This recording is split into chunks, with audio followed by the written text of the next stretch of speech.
Now, back-to-back massive blows to their roster. First, Luka with the hamstring. Now, Austin Reeves with an oblique injury. How do you see the Lakers now, the third seed in the West, getting through the regular season into the playoffs? I mean, what a massive just blow to the Lakers after a spectacular March where, you know, they go 15-2, and Luka Doncic is lighting the league on fire. They've got this clearly established pecking order. Everything's fallen in place with LeBron James and this less is more number 3 option. Well, breaking news, LeBron James is the Lakers' primary option again at the age of 41 and is likely going to have to be through the first round of playoffs. These are 4 to 6 week type of injuries. So, you know, the Luka Doncic are very unlikely to be ready for the start of the first round, maybe not at all in the first round. And the Lakers are going to have to fight just to hold on to the 3 seed. The one glimmer of good news I can give the Lakers, they're playing the Mavericks this evening, and they finish the season with the Utah Jazz. So they do have a couple of layups on the rest of the schedule, but how exactly they put the pieces together to be able to win a first-round series is unclear and quite a challenge for J.J. Redick and company. 5 games left in the regular season. As it sits right now, the 3-seed Lakers would match up in the first round with the Minnesota Timberwolves. That's Tim McMahon joining us this morning on SportsCenter with the latest of the goings-on in the Western Conference. Tim, much appreciated. Looking on Nikola Jokic, though, in the Nuggets in Denver at altitude. The 4-seed is Denver. They've won 7 straight. Something has to give. Jokic, Cam Johnson, you heard the whistle, you saw the triple. That's a 4-point play, just like they drew it up. Nuggets down by 2. We're all in the fourth quarter at this point. The Nuggets were down 13 in the second quarter, but they were pushing.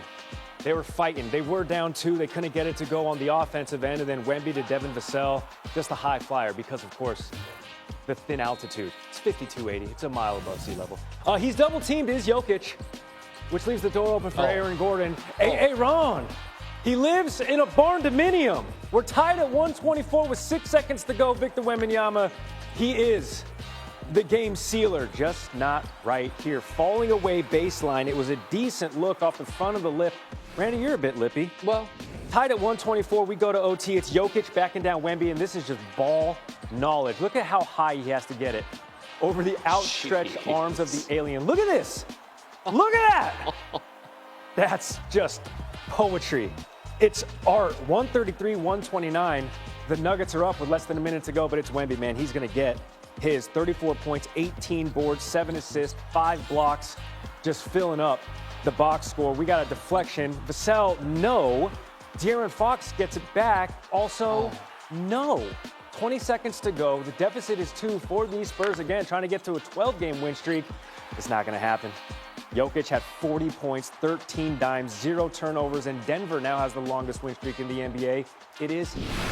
All right, what about the 1 seed in the East? That's the Pistons. They can wrap that up for the first time since 06-07 with a win over the Sixers in Philadelphia. Danish Jenkins, continues to ball out in the absence of Cade Cunningham. He finds Jalen Duren. Pistons up 4 after the made free throw. Paul Reed with a steal, and then Jenkins back to Reed. Reed, one of 7 Pistons in double figures. This was a balanced breakfast here. Under 2 minutes left in the second quarter. Jenkins now getting his. He had 14 dimes. He also filled it up a little bit. 21 assists on 27 made field goals in the first half for the Pistons. Here's more from Jenkins and more from the outside. A triple, 16 points, 14 dimes, 3rd career double-double, all of them coming this season.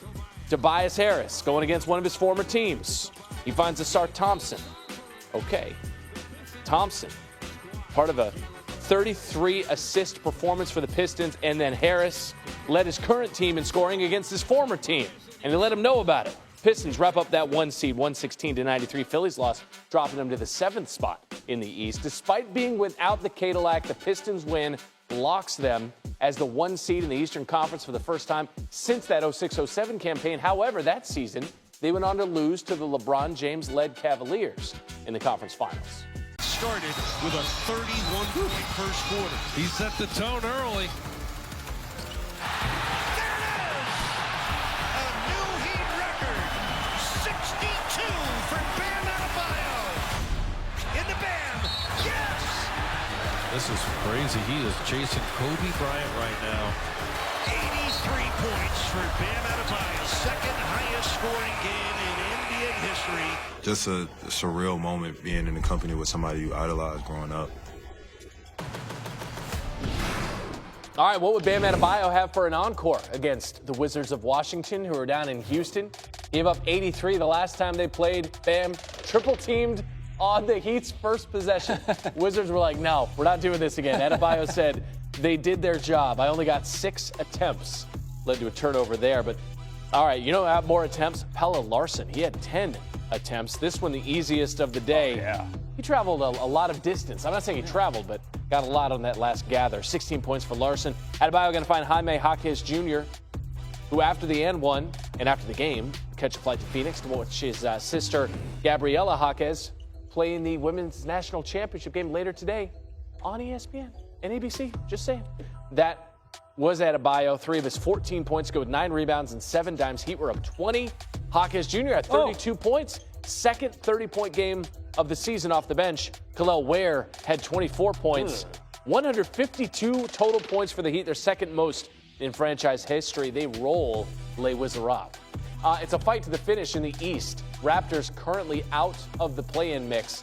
They're in the 6th spot with about a week left in the season, and the Sixers are close behind them in the 7th seed. Miami in 10th, but look at the difference between 10 and 6, just 2.5 games. Hey, the Golden State Warriors have lost 3 straight, but they have clinched a play-in berth. Barely. They are the literal 10 seed in the West right now, but they get good news because Steph Curry expected back tonight against the Rockets after missing the previous 27 games with a right knee injury. Here is Curry speaking on his return. Feels great. It's been a long process, longer than I thought, but I'm just happy to have a little clarity and a little window to get back out there and try to get to the level I was playing at and finish the year strong. So I'm excited. Every day I wake up, first thing you think about is how does it feel. So that unpredictability was definitely a struggle throughout the whole process, and even still now, because as good as I do feel now, I hope it stays that way. It's just a matter of, getting out there and seeing. Listen, not for nothing. You wake up as a 30-something. Steph Curry is 38 years young. Everybody wakes up as a 30-year-old being like, man, how's everything feel? Oh, including Iman Shumpert, who joins us right now on the desk to talk ball. What should the expectations be for Steph Curry and this Warriors team, who is a play-in team? And if they win a couple games and he's healthy and he's playoff Steph, could present a problem? Hey, man, I think that it's a wonderful thing for the Warriors to say, hey, we got our guy coming back. We don't have to put expectations on it. I think the Warriors has given us enough basketball, enough highlights that we can all enjoy what they did. The cool thing about having Steph come back is nothing's off the table. Sure. Play-in tournament, fine. Okay. But you roll the dice with Steph Curry, I think you got a lot to smile about. You know what I mean? He's one of those guys that has plenty of experience. He's got plenty of chips to go with it. Yeah. If you're Golden State and he's coming back, you just want him to be healthy and for him to be confident, because that confidence is going to trickle down to the rest of your ball club. 5 games left in the regular season. I guess, what do you need to see from him in this next handful of games to be like, oh, wait a minute, he feels good. He feels great. I don't know if I can see it just a little shimmy. Okay. I just need a little shimmy. Can I get a little shimmy, Steph? Can I get a little shimmy to let me know that you really locked in, and then we could go from there? Just give me the little shimmy. We might see some shimmies tonight because he is back against the Rockets, who of course are hoping to make some noise in their own right out west. Speaking of, let's stay in the Western Conference. LeBron James, you want to chip with LeBron, so you know what it takes when you see him in playoff mode. No Luka, right? And now Austin Reeves with an oblique injury. What do you need to see out of LeBron James to sort of carry this Lakers team through the next 5 games of the regular season and potentially get out of a first round? Well, I think LeBron knows if you got those 2 guys down, it now becomes completely on the defensive side of the ball. How can we get things done? How do we make this easier? How do we make it to where my decisions become, more relevant in the aspect of things, thinking, hey, man, we're going to get stops. We're going to get rebounds. We're going to hang our hats on the defensive end. We're going to keep the game within 6 to 8 points. And at the end of the game, I'm still LeBron James. Okay. I still can go back to the basket, and I can still make everybody a weapon out here. So I think they could trust in that. I think it might actually help a little bit if we can get those soft tissue injuries to heal up by the second round. Sure. I think LeBron is as good as anybody at knowing a matchup and being able to exploit it. I wouldn't, if I'm the Lakers, I wouldn't panic too much knowing that I have 2-3. Okay. I would just panic that he's 41 years old. Listen, you've seen that switch literally turn, though, from regular season LeBron to take over playoff LeBron. You say he still has a little bit of that 41? I think he's still got that in the tank. Okay. But I think that he's going to have to lean on his guys. Because though he's got something in the tank, LeBron was preparing to be the third option. Sure. You know what I mean? He had stuff in the tank, but he had stuff in the tank to say, hey, this is going to complement Luka. This is going to complement Austin. I'll inject myself at the end to make sure that we get the win. So I think that now you just lean on your guys, and those are the guys that they were leaning on the whole time. Luka was playing really well, and it was those guys off the bench. It was those guys that are just in those little – it seems like a role that's not as big. Sure. But it's huge when you talk about Luka not having to defend as much, guys making second help, third help rotations. Yeah. When those things are happening, it makes basketball easier. It makes basketball fun. But if you can keep the situation close, LeBron James becomes dangerous. That's Shump. He would know. Won a chip with LeBron. Iman Shumpert joining us on the desk this morning for Sports Center. To the association, Scoop, after losing Luka Doncic to a hamstring injury, which will keep him out for well over a month, the Lakers learned yesterday they're cooked because they'll be without Austin Reeves for the remainder of the regular season with a left oblique injury. Our Shams Charania is reporting Reeves expected to miss 4 to 6 weeks, meaning LA will be without Reeves and Luka when the playoffs begin in less than 2 weeks. Just a few days ago, the Lakers had a 30-1 odds to win the title. That's according to DraftKings Sportsbook. But that number shifted after the Luka injuries, dropping them to 100-1. Then came the news about Reeves' injury. The odds slid to 120-1. They're now 400-1, tied with the Warriors and the Raptors for 16th in the league. All right, the champ is here. Our NBA analyst, Iman Shumpert, is here with us on Sports. By the way, happy Easter. Happy Easter to you, brother. Good to see you here in studio. So, look, brutal news here for the Lakers. If you're playing on that Lakers squad and you're in your locker room and you get this latest news, you're thinking what? Well, I'm thinking that this is the reason you have a LeBron James that can adjust and say, hey, man, I can play the third option if you need me to. But LeBron James is one of the most comfortable guys saying, hey, guys, I got you. You know what I mean? I've been on a team with LeBron James where we had our main guys out. And LeBron just hones in, brings everybody together in the locker room. We hang our hat on the defensive end. We make things easy. And then at the end of the game, you let him make decisions. And that's when he becomes really dangerous. Okay. He's 41, though. He is. Does it become even more difficult? It's definitely more difficult, but it's Easter Sunday. I'm sure he knows he has risen. He has risen up the ranks now. He is the number one option. You see what I'm saying? And anytime you have LeBron James as a number one option, you have to have somewhat of an ability to say, hey, I can relax as long as this game stays close. I know that he knows other coaching staffs. He knows other schemes. He knows every player that's on the floor.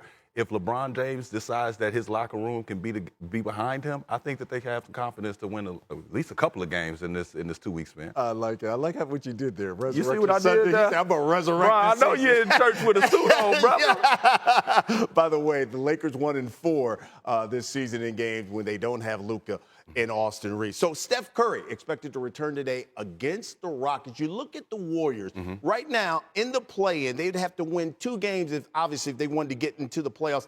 The likelihood, though, that Golden State can make some noise in the postseason. Well, anytime you have Steph Curry, you got a chance. Like I said, when you get into the playoffs, the only thing you need is certain components of a basketball club, right? You got to be able to defend. You're going to have to, in this new league, you got to be able to make threes. Luckily, you have guys on this team that can make threes. You can trust behind the Steph Curry. He's already given everybody the blueprint on how it should go. So I think that they become dangerous knowing that they're not having any pressure on them. They don't have to win. Yeah. They don't have to there's not going to be a disappointment if they can't make sure that they get to the next round. So they're really out here to ruin other people's dreams. He here to ruin hopes and dreams, man. I think that when Steph comes back, it's a danger for the rest of the guys because even if you felt like you were solidified, now you feel like, hey, this guy really can mix it up. Yeah, Steph, by the way, has missed the last 27 games with that knee injury. You might remember Golden State last year got out of the play-in and won in the first round of the playoffs. I'm telling you. The Rockets. Don't doubt that light-skinned man. Exactly, with the green eyes. All right, so let's circle back here. The Spurs-Nuggets, that game that we just showed here earlier. Great game between Wemby and Jokic. I thought it was interesting that Wemby said, quote, that everything that happened in that game was good for us. He's talking about his team. What was your biggest takeaway from that game? I had two takeaways, honestly.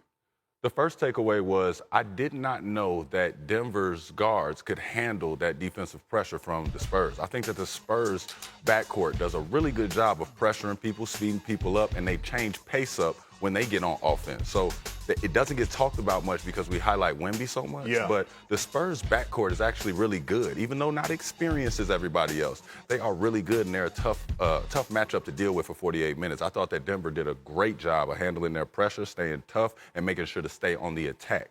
Now, the second thing, I took away that Jokic and Wemby, that was a little personal. Yeah. You know, Wemby had made those comments, and we all were sitting back saying, hey, man, is somebody in this league going to say something about the big, tall guy? I know he the alien. I get everything that's going on.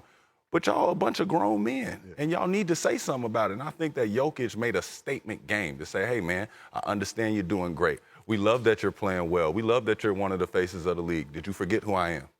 Because here it goes. A nice walk-off bucket. Then it was a defensive stop. And then it was another little floater over him, but it was all to let him know, hey, young fella, make sure you get some wins under your belt before you start talking. I like it. By the way, Joker, 40 points, no turnovers in that game. By the way, who's your MVP right now?